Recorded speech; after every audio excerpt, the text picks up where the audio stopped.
Un projet de loi sur la fin de vie sera présenté au Parlement en juin 2013.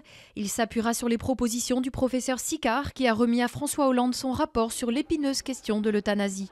Fondé en partie sur des témoignages, le document entrouvre la porte au suicide assisté, selon le journal La Croix.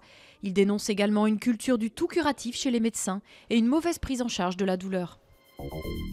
Plus jamais ça. Au lendemain de l'armistice conclu avec François Fillon, Jean-François Copé assure que la page des 3 semaines de cauchemar à l'UMP est bien tournée.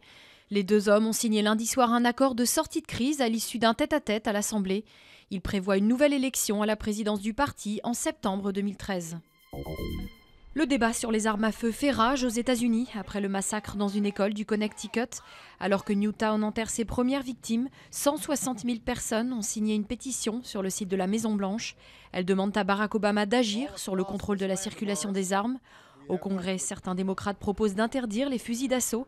Mais leur projet de réforme ne passera que si un nombre conséquent d'élus décide de rompre ses liens avec le puissant lobby des armes, la NRA. L'opposition égyptienne prépare de nouvelles manifestations contre le projet de constitution. Le texte soutenu par les islamistes a recueilli une courte majorité lors de la première phase du référendum. Les mouvements de l'opposition de gauche et libérale qui dénoncent des irrégularités lors du vote appellent à descendre dans la rue avant la seconde étape de la consultation prévue samedi.